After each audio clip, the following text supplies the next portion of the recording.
So sweet to remember that. Yeah. Do you see the paper? Based- Yeah, I'll never see that. Oh, yeah. Yeah. I brought it down the last one. Oh, front page. Geez, what a big one. And then we're hoping, Tracy is hoping that we can roll over into the stuff in Jefferson County. Gosh, it's 20 Sundays you can go by. Hopefully then the whole service can get that CFO grant. Mhm. I didn't go this year. Definitely. Have we lost it? Yeah, last time was over. Oh, I think it was like a 12 hours. Yeah, Tracy's been working hard. Yeah, those guys do it. So the road memo that I sent you guys last week, this is all the additional paperwork. You guys want that packet? Having people who want to help. Corey.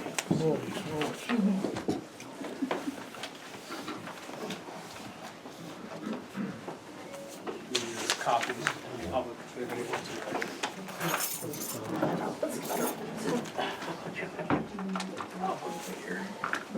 Actually, can I see your agenda? I don't think we're first on the roads. Not till 10:30. Okay. Sounds good.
I'd like to see the papers anyway.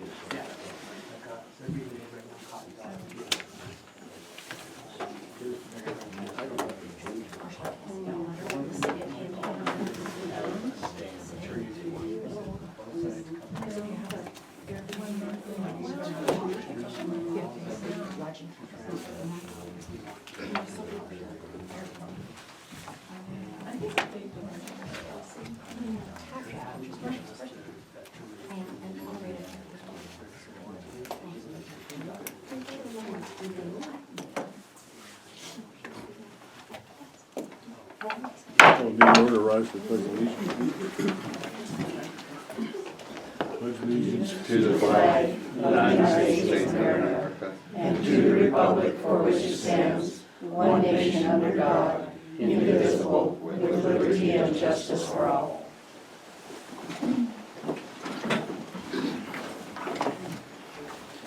So we'll open a meeting with public comment on anything not on the agenda. Is there any public comments?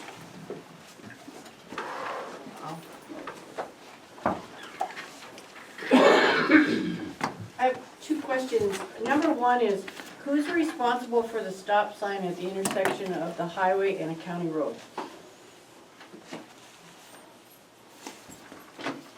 Talk about state It highways? depends. You have to call it depends on where it's at, really. See the intersection of Highway 12 and Clopton Lane. It's been down for 10 days. Okay. Skid marks sort of indicate that perhaps there was a high-speed incident. Okay, We just want it fixed, okay, thank you for letting me know. okay? And my second is a letter, Dear County Commissioners, dated November 4th, 2019. We have some questions concerning the publication sent in March 2019 concerning the achievements and duties of the commissioners. The questions we have are these. Who authorized the publication? Who prepared the publication? Where was the publication printed and processed? What was the cost of the publication? And how was the publication mailed to the citizens and at what cost? Thank you very much. Shirley Wilson.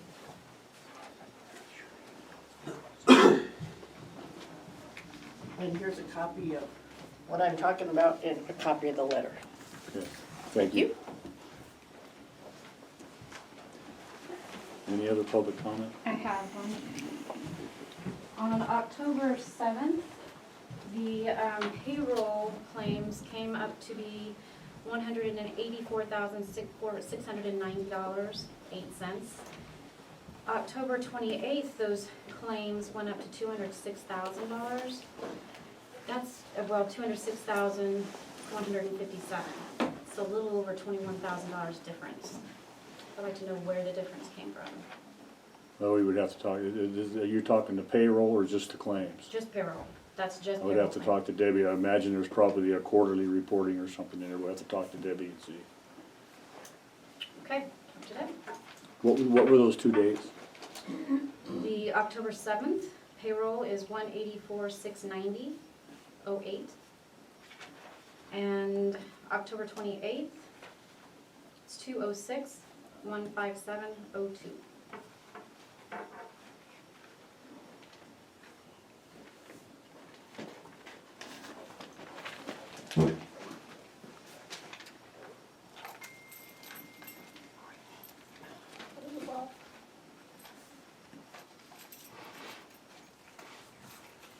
Will you get that answer, or should I present that to Debbie as well?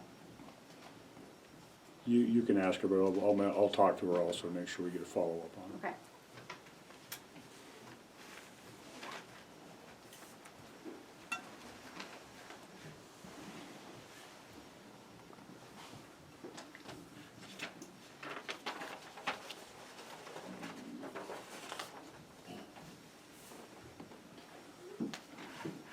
Let's see.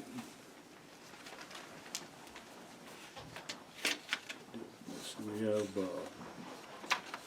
minutes from October 28th, 2019 for approval. I move we approve the minutes from October 28th, 2019. And I can second, even though I wasn't here. Motion been made and seconded to approve minutes from October 28th, 2019. All in favor? Aye. Opposed, same. Motion carries.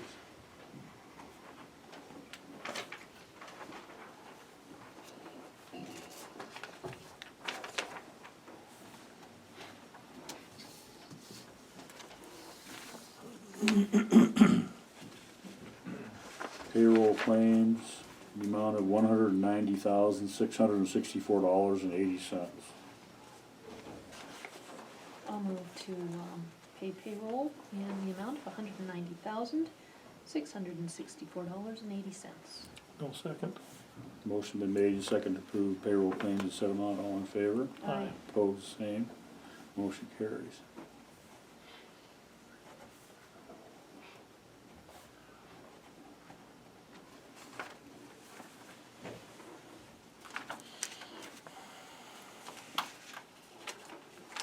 Approved claims in the amount of $75,995.51. Move that we pay the claims in the amount of $75,995.61. Was it 61 or 51? 51. Oh, 51. Right. I'll second the motion with 51 cents. Motion been made and seconded to approve claims in said amount. All in favor? Aye. Aye. Opposed, same. Motion carries.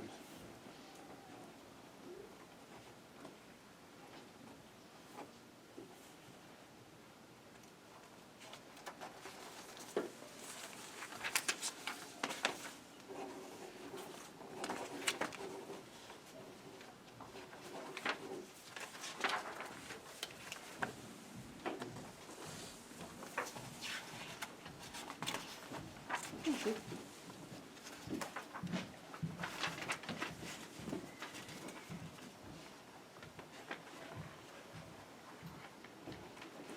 Have the yearly policy inmate excess medical insurance program renewal from Montana Association of Counties. No rate increase for the 5th year. Need approval to sign the document. It's been reviewed by the Sheriff's Department. That is a great program. It saves us a lot of money. I move that we sign the inmate medical contract with NACO. No second. Motion been made and second to sign and approve the Association of Counties contract. Prisoner inmate excess medical insurance, all in favor? Aye. Opposed, same. Motion carries.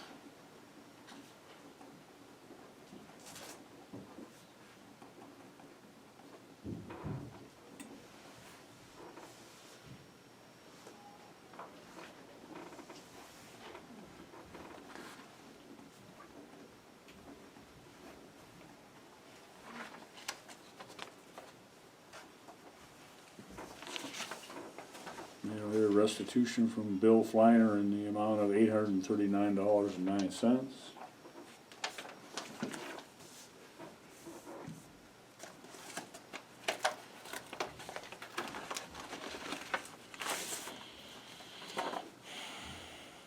Quarterly report from the Montana Business Association Connection, Assistance Connection.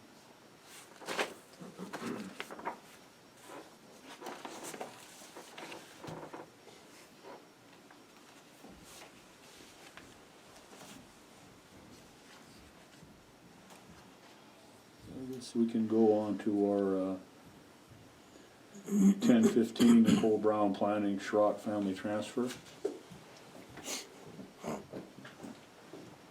morning. And I'm sorry, I didn't hear the topic. Is this Schrock family transfer, right? Yes. Perfect. I don't know that the Schrock, anyone from the family is here to represent, but you have all seen this electronically. This is a gift from father to son. I have the family transfer affidavit, the COS. I believe, do you have a copy of the family transfer affidavit as well? Have you all seen that, right? Yeah. Perfect.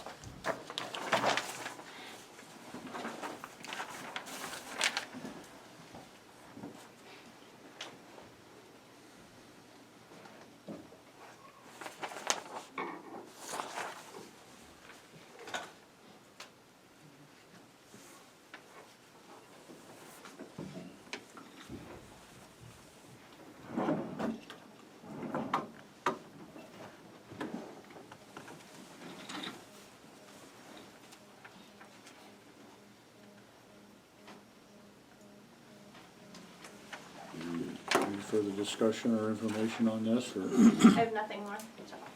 So they're actually gifting 2 parcels, right? 2 40-acre parcels? Is that I- what it looks like to me?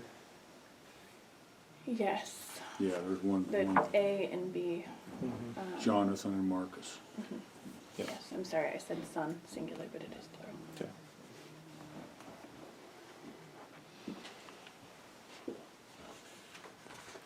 There doesn't appear to be any aversion to this. No.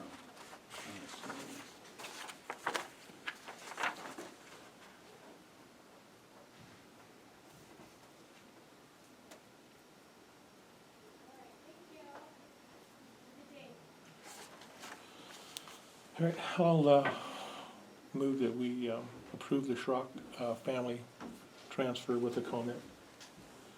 So, my only comment about this family transfer that's taken place, I mean, it's fine, it's good. But I see what's happening out in that area, and my concern is access. As these this family transfers take place. And my concern is for our emergency responders when they have to respond to these places, because in most instances, you know, there are no access roads. And if they are, they're pretty limited, because as we know, these folks don't drive vehicles, so access roads are not probably a huge priority for them. I guess that's just something I want us to keep in mind, something to be aware of. I don't know what the answer is to it. That's just my comment. I'll second the motion. Motion been made and seconded to approve the Schrock land transfer. Is there any further discussion? All in favor? Aye. Opposed, same. Motion carries. Do you have paperwork for us to sign?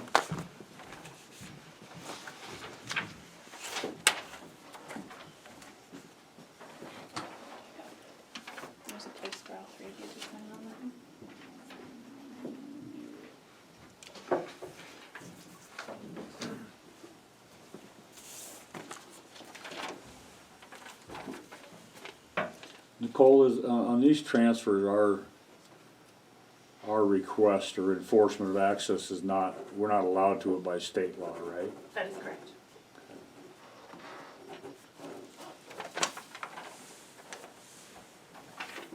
Thank you.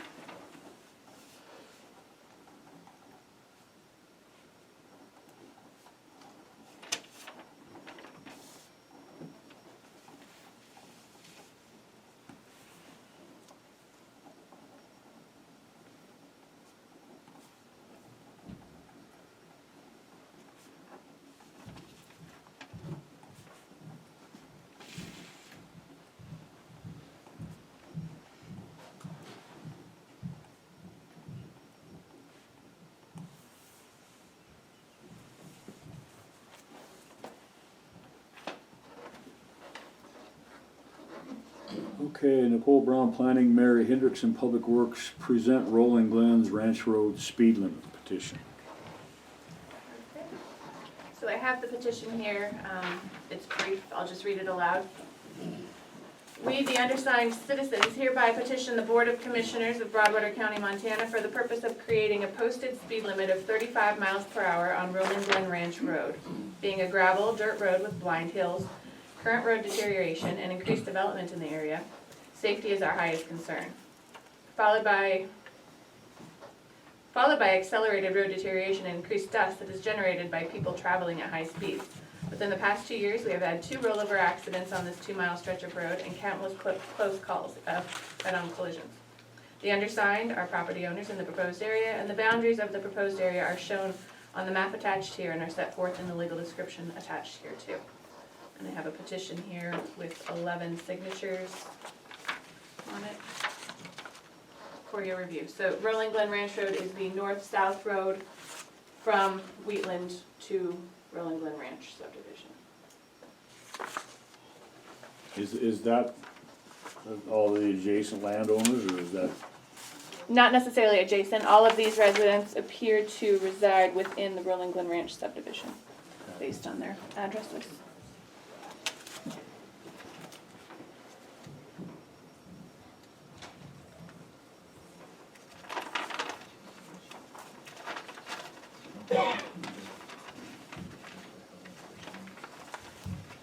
Is this road also a bus route? You know, I don't know. I don't know if it's not. It's in the Three Forks School District. Is it not, Mary? No, Okay, no, Wheatland No, it is a bus route. Rolling Glen Ranch, It is a bus route. I think they do go from Wheatland over to, Rolling Glen Oh, okay. and make the loop. Can I ask you a question? What percentage of the landowners do those 11 signatures represent? I'm not prepared to answer that. I don't know. Maybe we should find that out, please. Is there a requirement? Not that I'm aware of an MC.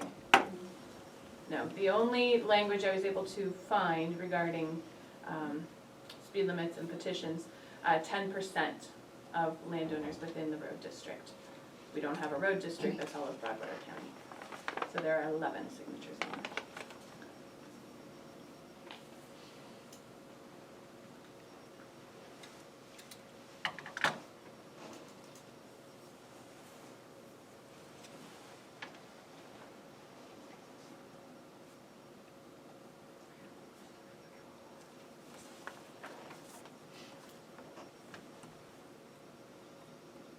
If this were to be enforced, who patrols that and who makes sure you don't go over 35?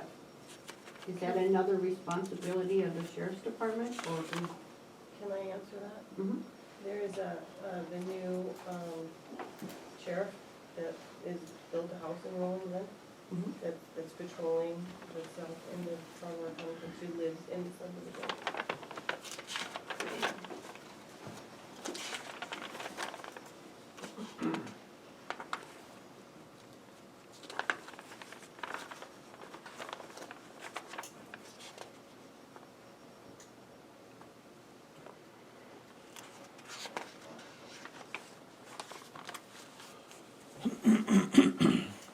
What is the?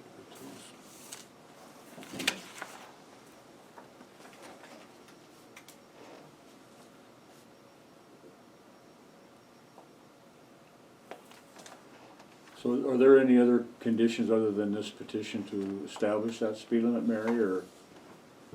No, counties by law have the ability to, local authorities have the ability to decrease speed limits on unpaved roads to no greater than, or no less than 25 miles an hour. Okay, that's the, otherwise the speed limit is 80. 70. 70? I read. 70 on a secondary road, Okay. 80 on the Okay, interstate. so, and it doesn't have to be done, it allows the county to revise the speed limit without doing a traffic or an engineering study. And it's just that speed limit has to be applicable to all vehicles. Those are the only requirements. So, what code are you using? Are you using 61.8.310? Is that the one you're following? 714, yeah, 714-2113, that points to 61.8.310. Right. So Corey's not here, but my only question was on that particular, oh, what are you doing? I'm sorry. So did we ever determine this is the correct statute to follow, Corey? I haven't, after we talked, I haven't been able to Okay. finish this. One question I had is this actually a county road, or is this It's county road. is it a county road? Yes. Mm-hmm. Okay, so generally that's correct, that you can reduce the speed limit on a county road down to 25 miles an hour. There's other ways that you can request it for highways, we talked about that. Right. So, I guess the question kind of the same deal is, in terms of, is everybody in the area wanting this, or is this just a small handful of people, and then secondly, enforcement? I don't know, I haven't heard from the sheriff if he has an enforcement plan on this, but, I mean, Deputy Carosella does live down there, but he's also covering a lot of territory. Right.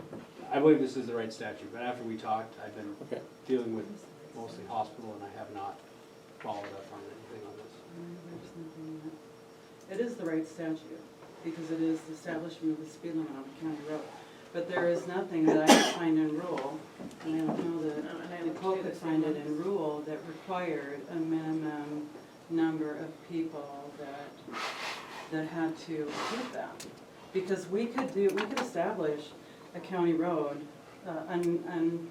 unpaved county road speed limits. We could do that. You have the authority to do that. There's no hearing required according to the code. And it's at the county commissioners, it's at the discretion of the local authority. So,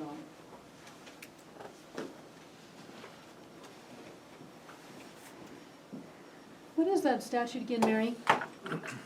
it is 7/14/2113. Okay, thank you. You bet. I've attached it to the back of that petition as well. Oh, okay. It's in there if you wanted to read it.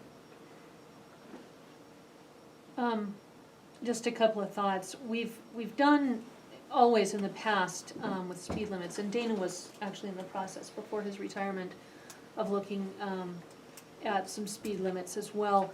But we've had a public hearing so that we could communicate most effectively with the public.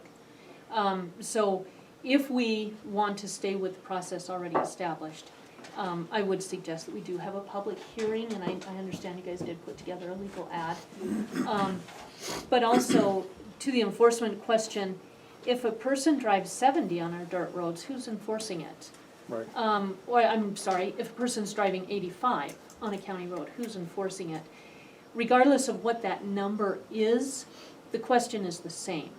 So I think that's moot at this point. We do know that most people drive 10 miles over the posted speed limit.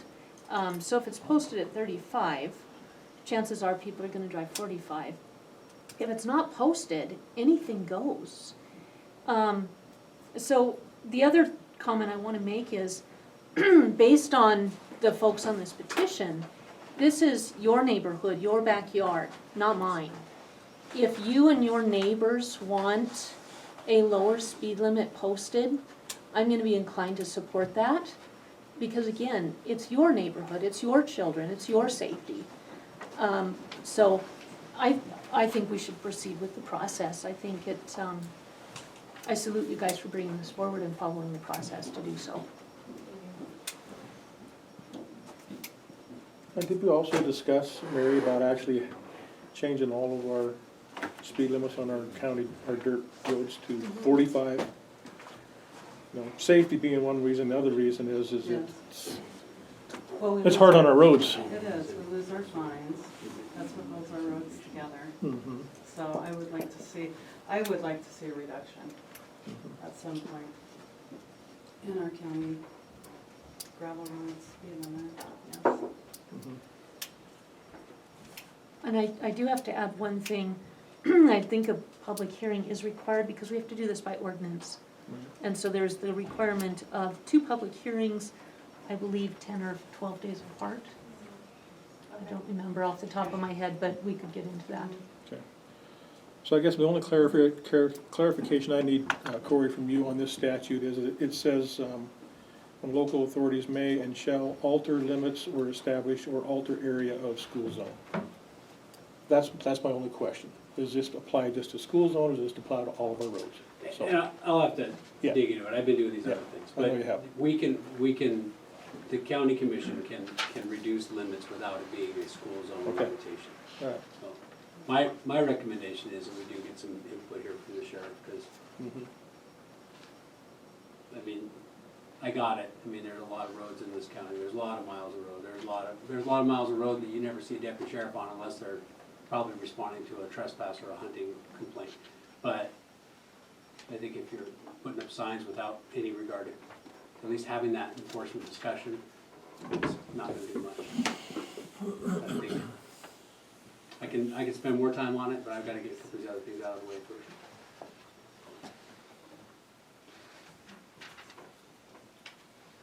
And I would welcome that discussion through the process, Mhm. Yeah. but would suggest that we do follow the process. I guess we will have to set up a public hearing then and move on from there. So the question I have for you, Mary, is that they were requesting school bus signs. Is that the school district's responsibility? No, or- that's not, that was a landowner. Requested that we move the location of the school bus stop sign, the school bus stop ahead and school bus stop sign, because the district had moved the stop to this individual's house because they had the children on that.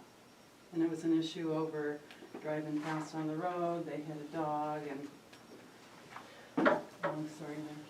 Are we discussing the, school bus stop on Rolling Glen Ranch Road and Mountain Vista subdivision? That's what, well, no, that's not the intent of this conversation. He wondered if that was part of it. But I know you requested one by Mountain Vista, because that's where the bus does stop, right? Yes. Yeah. And I believe it still stops at Mhm. Wheatland and Yeah. Rolling Glen, but I'm not Right. 100% sure.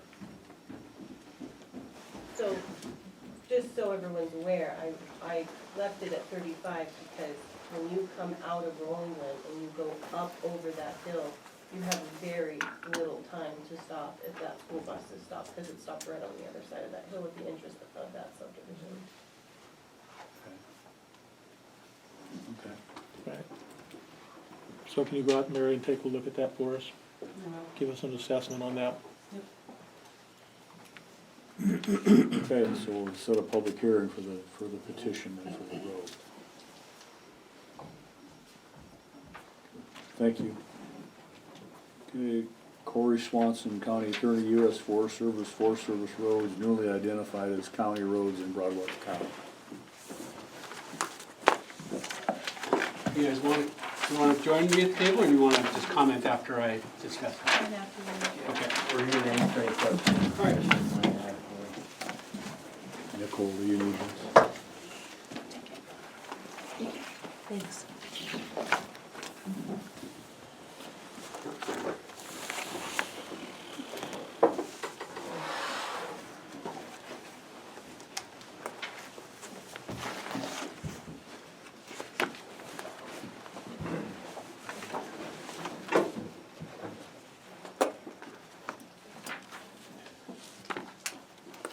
So I provided you a packet of documents. I have several copies on the corner of the table there if anybody from the public wants them.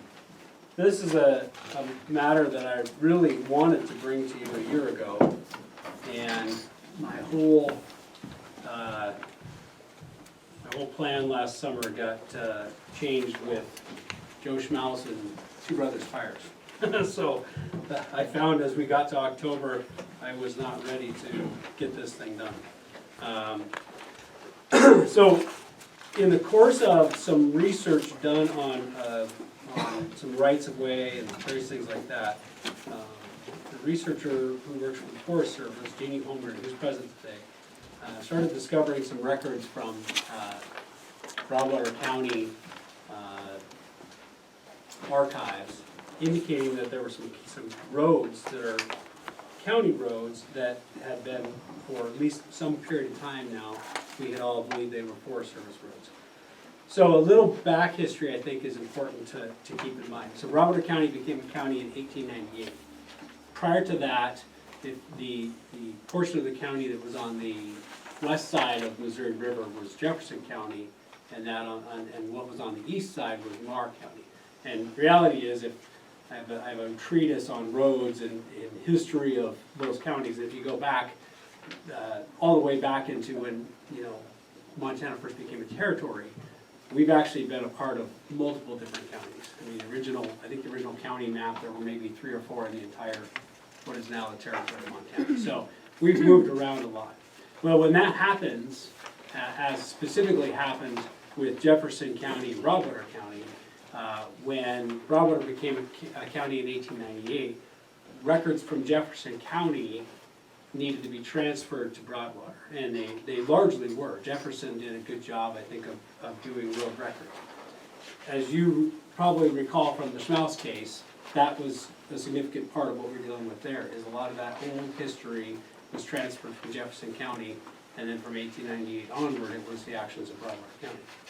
So, all that is to say that when you get into the history of these roads and this research, you often have to follow a lot of trails. When Ms. Holmgren kind of got through a lot of this research, she met with me, and she provided a ton of documents. I was, at that time, not only surprised, but kind of, we all had the same question, which I'm sure the public's gonna have a question, of how is this, if these were county roads way back, some of them very old, how is it that they somehow just fell out of the collective memory of being county roads?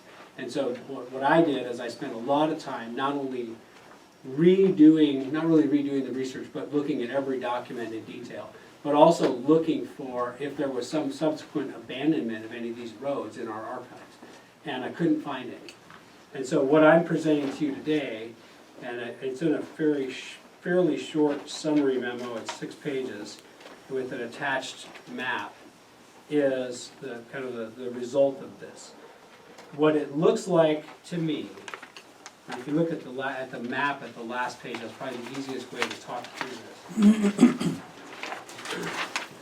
If you start at Winston, and if you come out the west side of Winston, there are some roads. There's a loop that goes all the way south and connects with Indian Creek Road, which is the road that's coming west from the crossing at the railroad crossing just north of the Missouri River crossing as we come out of town.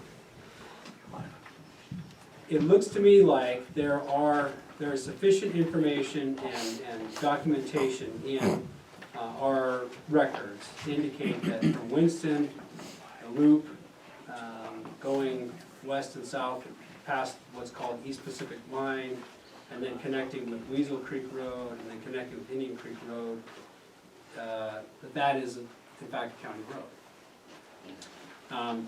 Part of the difficulty of this is that a lot of these roads are known by different names, and they're based on a combination of different documents that would, I guess, support the finding that they are county roads. So if you go to page 3 of this memo, so first page page one's just the introduction. Page two and top of three, as I laid out kind of the legal standard of what the Supreme Court says about if this happens. Because we're not by any means the only county that's had this happen, where someone is asserting that there's a county road when up to that point it hadn't been commonly understood to be a county road. But if you look at page three, I kind of went through these roads one by one based on the numbering that we have. So Weasel Creek Road, number 405, from Winston to the East Pacific Mine. So if you're looking at the back page map, that East Pacific Mine is in section 26 there, okay? And you see that there are these different colors. I believe we all have color maps. If we don't, I can get you color maps. But there are some different sources of documentation that would kind of support the idea that they're a county road. So this road was petitioned as a county road in 1890 and accepted and ordered open in 1891. Now that was when we were Jefferson County, or that portion was Jefferson County. And there's a process for establishing county roads in the statute going all the way back this far with some minor adjustments. But generally people would petition. Generally there would be, you'd present a petition to the county commission. If there were dissenting landowners or dissenting people, then you'd have to deal with that. But at this period of time in history, I mean, there was a lot of settlement and there were roads being petitioned all the time. And generally people were in favor of the roads because they wanted to open it up for farming, or in this case possibly mining. Then they would have some viewers who would go out and review the road and lay it out. And sometimes they were very sophisticated legal descriptions, and sometimes they were not at all, and it was kind of like "True left at Bob's house" kind of description. Then, when they would bring that back to the county commission would accept the viewer's report and in order that the road be open, and then, it'd be opened and you go from there. Well, as the Supreme Court has said, and you have to look at the totality of the evidence. Sometimes, in these old records, we would find that there might be an order accepting a petition and opening a road. We may not be able to find, say, the viewer's report or the original petition, but looking at all that evidence, to determine if you think it's likely this is in fact a county road. So if you look at Weasel Creek Road number 405, and if you want, that's what all these piles of supporting documents are, is we can dig into the actual historical documents. But Weasel Creek Road 405 from Winston down to East Pacific Mine, there's clear evidence here in this documentation that was petitioned, accepted, and ordered as a county road in 1891. And it was also known as Hogan's Spur. So that's part of the issue here, is that they had different names. Okay? Then number 2, Weasel Creek Road 405 from Winston down to Park Mine. And the reason I'm listing them as different segments is because I think this is part of the confusion here. So, in other words, here you've got Winston through East Pacific Mine down to Park Mine. This road was petitioned to extend from Hogan's Spur to Park Mine in 1896 and declared a county road in 1896. So what this essentially did was extend that prior road, but basically re-petitioned the top part of it and then extended it. And this is 1896, so this is 2 years before we become Broadwater County. This is one of near the end of the Jefferson County era.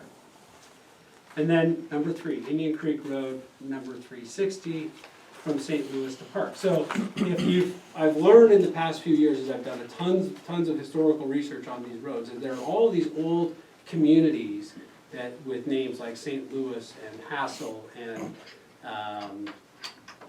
what's the one? Well, Springville, which we all know about, and then there was one, I want to say Bedford.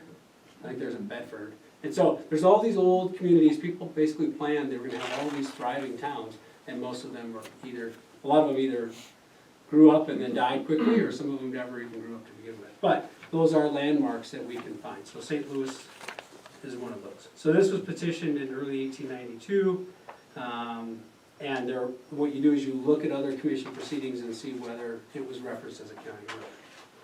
Now, here's the first place where we talk about the 1923 county road resolution. And that is a packet that's a document that's in your packet. It's a document that we have relied upon in the Schmaus case as well. I think it's probably the last big document in your packet.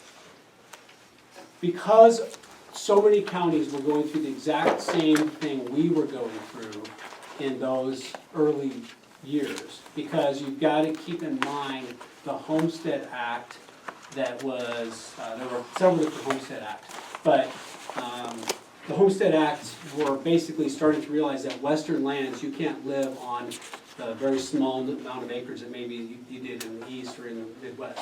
So the Homestead Act started expanding, that you could get 120 acres or 160 acres, I can't remember exactly what it was. But the High Line, okay, the Havre, Shelby, Glasgow, all that area, settlement really expanded after about 1908 there, and 1910, around there. There was a Homestead Act in that era that expanded the amount of acreage that you could get and prove up on a claim. And so what was happening is more settlements, more county roads being established. And they're being established like this, by county commissions. Some records are really good, some records are not. Counties are also multiplying at that time. We went from, we had a very small number of counties, and then suddenly everybody wants to split off and have their own county seat. So the legislature finally said, hey, we have a problem. We don't have an accurate, reliable inventory of county roads. So in 1921, the legislature passed a law directing counties, you need to go do an inventory of county roads and pass a resolution basically saying, here are our county roads. And so that 1923 resolution that Broadwater County did was pursuant to that mandate from the legislature. Now, we don't know that they got all the county roads in the 1923 resolution, but if a road's included in the 1923 resolution, that's significant, because that means they're looking at records in the past 40 years that they are relying upon to say this is a county road. And some of those records we no longer have. That's 100 years ago, okay? But we do have a resolution saying that at that time we recognized it as a county road. So if a road is listed in the 23 resolution, that's a pretty significant thing for determining. And vice versa, if it's not listed in the 1923 resolution, that's also a pretty good indicator. So if you look at Indian Creek Road 360 on page 4, top of page 4, it is listed in the 1923 resolution. Then going to Crow Creek, Slim Sam Road, this is number 4. Number 424 and 277. And I'm just using numbers that are on maps and stuff so we can kind of orient them. Okay, so we got another, there was another little community out by Raidersburg called Keatingsville that kind of evaporated, but you've heard of Keating Gulch Road, probably, and you're gonna see some of that. So this was also petitioned in 1888. Viewers report was accepted in 1889, and it was referenced in the 1923 county road resolution. So this is down by Raidersburg. So we've gone from Indian Creek up north of the Missouri River crossing. Now we're down by Raidersburg. Okay, and then there's a private road, and I just listed that as number 5, private road 5761. Here's what's interesting about this private road. I call it private road because we don't have a name for it. It branches off of Slim Sam, if I'm getting this right. And it is also a road that was listed in the 1923 resolution. This road travels about 2 miles across kind of a patchwork of private road or private land and Forest Service land. And it does kind of access as a trailhead at the end of that road. And so, a couple thoughts on it. And well, let me finish the next couple. There's 2 more here. Eureka Gulch Road, and then a combination of roads and trails, number 7, Road 4031, 405, 101, and 4018. These roads, there isn't as much evidence. And again, we're back now up to coming off of, these are branching off Indian Creek Road. And there's not as much evidence. So I'm not sure that there would be sufficient evidence where you could clearly say this is a county road. For example, in Eureka Gulch Road, the commission accepted the viewer's report, but I'm not sure that I see where it was actually ordered open, and it's not listed in the 1923 resolution. Now, here's where it gets weird. If you look at number 7 there were some agreements back in the, I think we're going at least into the 60s, maybe later, Jeannie can help me with this if you have questions, where the county and the Forest Service had an agreement on how they were basically working together to maintain certain roads. Some of these roads are listed, for example, number 7 is listed on this maintenance agreement, indicating that at that time, I think, I have to look, I think it's back in the 60s, that it was considered a county road and it was being maintained pursuant to this agreement between the county and the Forest Service. But I'm not seeing additional evidence, and I think it's, absent further evidence, I think that number 7 in my memo on top of page 5 is probably not sufficient evidence to declare that a county road. Now, at this point, this is brand new information. I've been working with it for a long time, I've been researching it for a long time, but I was hesitant to bring it to the county to bring it to you and publicly until, number 1, I had vetted it thoroughly, and number 2, we could maybe talk a little bit about process.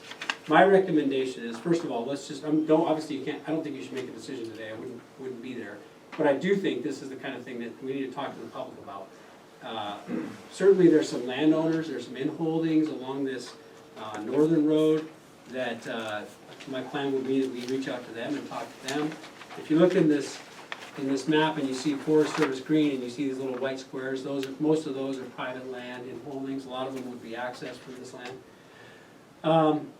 The second thing is, you've got to ask the subsequent question of, if this is opened as a county road, this is pretty rough country, you've got maintenance questions.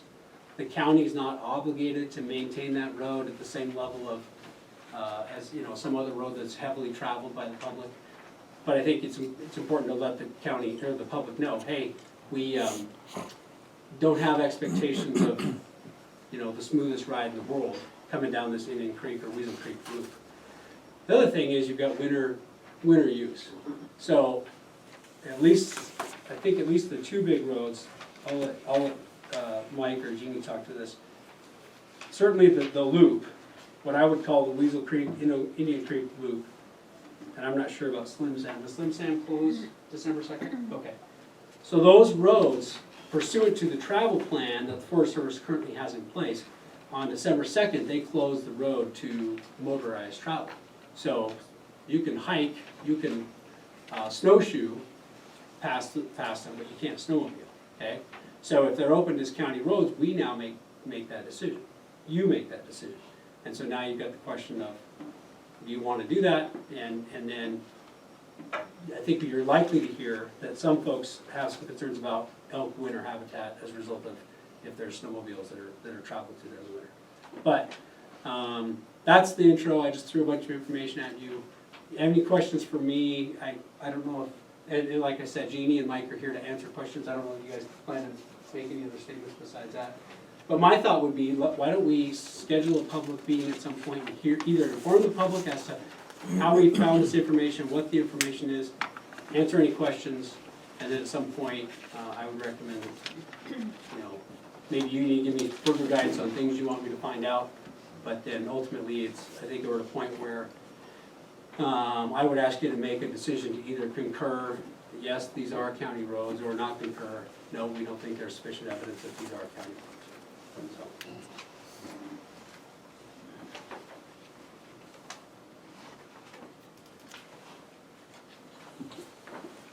Okay.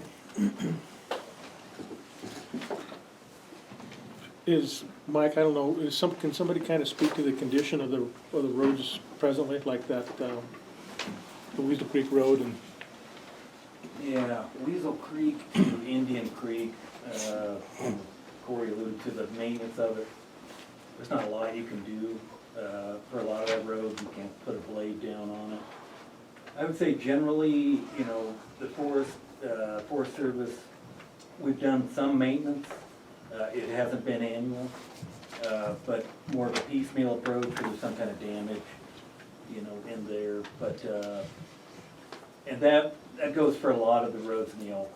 I mean, there's not a lot you can do on some, others, yeah, there are, but not a lot of maintenance from our end. I see where it crosses some private property there. Are there any access issues there right now? As far as the Forest Service, and Jeannie, you can help me out, you're right, you know, where it crosses private land, Mm-hmm. I don't think we have any formal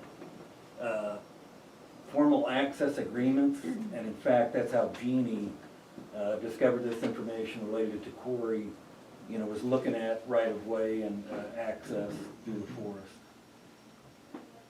So that, to be specific on each and every property, I don't know that I could answer definitively yes or no on that, but there would be pieces and parts for sure that where the forest may or may not have access. Alright. But as far as you know, right now, people have been able to drive that road if they want, and there hasn't been any problems. Not with the roads we're talking about. Yeah. We have had issues in the Elkhorns elsewhere, but these Right. roads now. Can you maybe expand on that as far as winter, amount of snow that's up there and kind of, that kind of thought? What was that again? Just amount of snow that gets up in that area, that particular loop in particular? It'll self-close, you know, because of conditions. And here we're talking motor vehicle use. But of course, that depends on each year, you know, what the conditions are like. Right now, I think, I haven't been up there for a while. The last person on the district that went up there said conditions were kind of tough. I mean, I've driven that before. Your average speed is like 2.2 miles per hour. You know, picking your way across boulders, you're not moving very fast. And even had one person on ATV that I stopped and talked to, said, "What are you doing driving in a pickup here?" I'm like, well, you know, just doing a routine patrol type thing. So it is kind of self-limiting, but the Forest Service, you know, for the Elkhorns, for us, it's the Elkhorns Wildlife Management Unit. It's one of a kind in the nation, so then it becomes obvious what our priorities are there, and that's managing for wildlife there, and that's why we've had the closure in place, December to May closure. Okay. So when it's open, are there any other accesses off that road for the public, for recreation, and like campsites or anything like that? I'm just curious how it's being presently used. So during the closure, the public wouldn't have any way to get in there. Right. But when it's open, say during the summer. Yeah, you know, during the summer, you know, another issue for us is, there's a lot of, private in-holdings in there. And so for me as a district ranger, it's, you know, by law, I need to allow reasonable access to those private in-holdings. So we've got a lot of people that, go up, you know, into the in-holdings, but generally, it's, I mean, recreation, you know, is the number one thing, there. We also have a lot of permittees up there, grazing, and then of course, you know, the hunting and fishing, you know, in both of those areas, well used. Okay. So if it was to become a county road, would it create any access issues for you as a Forest Service? From the in-holdings, you know, like that you were talking about? Yeah, I wouldn't see any access issues. I mean, me thinking for the public and their access, county road is accessible, you know, just like the Forest Service road, so. Okay. The only question would be if there was a change in regard to the seasonal closures or anything like that, from the Forest Service responsibility to the county. Yeah, if there were change, you know, in the closures, it's, you know, if we got to that point, that's something that, you know, we would consider and work with the county, you know, on, let you know what we have done, why we're doing it, and, you know, if it were to become a county road, then your decision, you know, how you're gonna manage that. And I see management as the bigger issue. As you asked Daryl, you know, are there gonna be any access issues? No, you can traverse a county road, just like you can a Forest Service road. Yes. Can I say something? Yeah. I got a whole bunch of papers, so I'm gonna come up here, I'm more comfortable that way. My name is Joe Konar, I'm the chair of the Elkhorn Working Group. We're a group of volunteers that were tasked to advise the Department of Fish, Wildlife, Parks, the Department of Agriculture, which is the Forest Service essentially, Borough Land Management in the development of collaborative recommendations related to livestock and wildlife within the Elkhorns. We're also creating response to FWP Commission request for review of elk livestock management within the Elkhorns also. Basically, we're a bunch of users of the Elkhorns. We're ranchers, we're fishermen, we're hunters, we're snowmobilers, we're ATVers, we're guys that use the Elkhorns. We've met regularly since 2002. We put in recommendations for the forest plan. We put in recommendations for other forest vegetation projects. We help assist the Forest Service with litigation, the amicus briefs. We also do a lot of in things like this. You know, we take public comment on things like this and work with the public, and we partner with Department of Agriculture on sticky issues that develop like this. You know, we're a citizens component with these advisory councils. I've been on the Elkhorn Working Group for about 5 or 6 years. I don't think they like me because they nominated me as chair, so it's a pretty good sign. When I first got on there, I didn't have a lot of institutional knowledge. A lot of our guys had timed out, and so what I did to I'm kind of an overachiever. So what I did is I sat down, did a bunch of research, and one of the best research tools that I found was actually a master's thesis out of the University of Montana. The guy did a master's on the wildlife management unit, the cooperative unit in the Elkhorns. It's great. It's non-political. It goes through everything, the whole setup of the history of the Elkhorns and why we're here and how we got there. And it was really very interesting because back in the 70s, the Elkhorns were recommended for wilderness. And a lot of the landowners, the people who have in holdings, the livestock guys who had livestock on the forest, said, well, wait a minute here. We don't want this. We want to be able to recreate on there. We want to be able to drive on there just like we have for centuries and years and years and years. And so they actually pulled the Elkhorns off those 10 recommendations back in the late 70s. They did an independent study. They had public hearings in Helena. They had public hearings in DC. And one of the guys under Carter says, you know what, why don't we do something innovative? Why don't we sit down and do a wildlife management unit? And like Mike said, this is unique. This is the only one in the nation, and it's a great success. And one of the things that makes it a great success is the Forest Service being able to manage that. And one of their management tools is to be able to close that down for elk wintering grounds. And another big thing, and one of the things Mike talked about, is guys being able to snowmobile and everything. One of our biggest concerns now is shed hunting. It's a huge business. We have guys who actually rent airplanes and fly and chase elk herds during the springtime to go after shed hunting. At $14 a pound, you can make a pretty good living doing shed hunting. And so we look every spring of guys on snowmobiles and dirt bikes going up shed hunting. And without those road closures, we're gonna have guys chasing these herds of elk or deer on their winter grounds, which is the worst time. So we would like to partner with you guys when you start developing these and start talking and have public comment. We're one of the tools that has been recognized. We have the history behind us, and we're willing to do that. We're willing to work with you guys on this and talk about this, so thank you.